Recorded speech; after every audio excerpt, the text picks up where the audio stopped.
Queen. I have a Facebook page of the same name, and on Twitter, XRP Crypto Queen.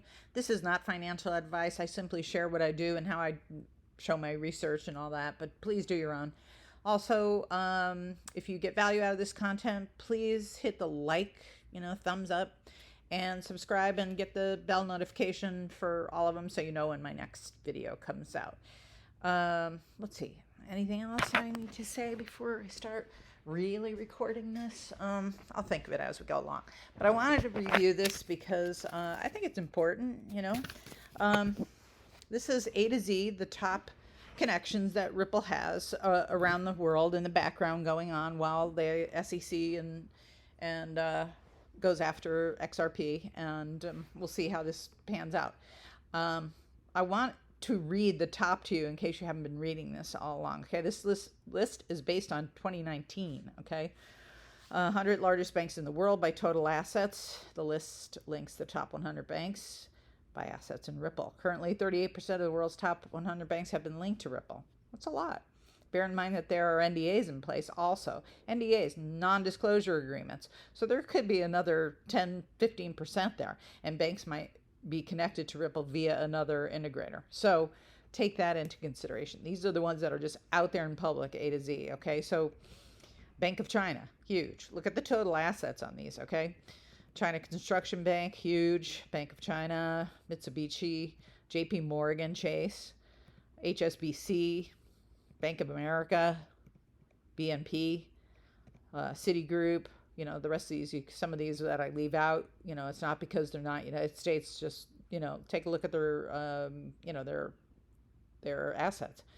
And these are well known. Citigroup, Wells Fargo, Sumitomo, Santander, Deutsche Bank, Barclays, Postal Savings of China, Royal Bank of Canada, China Merchants, UBS, Industrial Bank China, Goldman Sachs, Shanghai Pudong, Royal Bank of Scotland, Morgan Stanley, Credit Suisse, Standard Chartered, Nordea, China Everbright, Bank of Montreal, Dansk, India, what was that one? State Bank of India, China Ping On, Canadian Imperial Bank of Commerce, U.S. Bank Corp. Look at this list. And like I said, there are non-disclosure agreements in place as well. PNC, Cap One, Bank of Beijing, New York Mellon. There's a lot of banks here, ladies and gents. So this is the top 100. This is the top 100. But I'm going to say that those NDAs, non-disclosure agreements, I'm sure there's lots of them because there's a lot of, layering that goes on to protect names and to their subsidiaries. They are branches of, how this goes. It's a lot of times it's how major players keep their names out of things also, because they work through some other integrator, okay, a third party.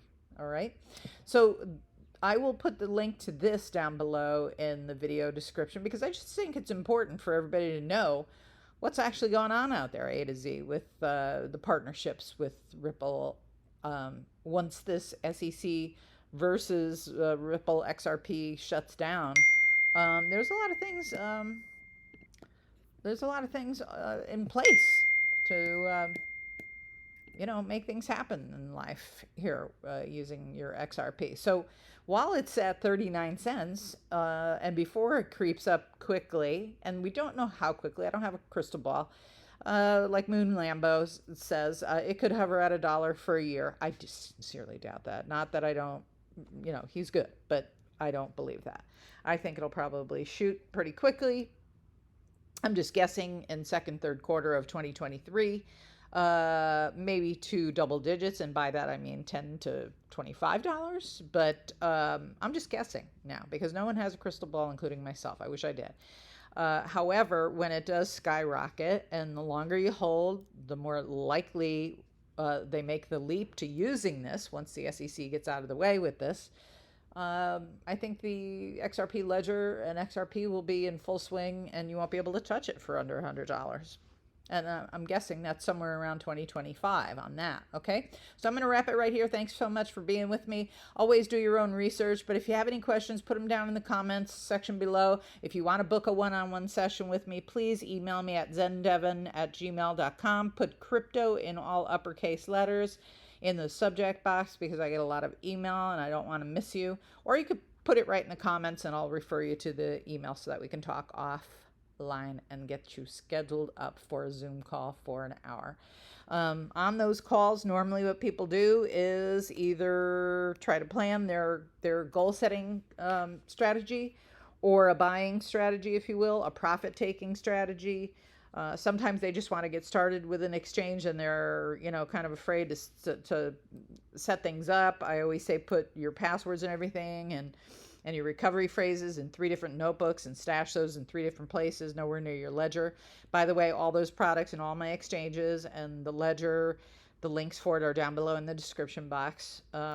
So feel free to use those. And if you have any questions about those, feel free to hit me up. zendevon@gmail.com. Crypto in all uppercase in that subject line, and we will chat real soon. Thank you so much for being with me, and I will chat with you on the next video. Ciao for now.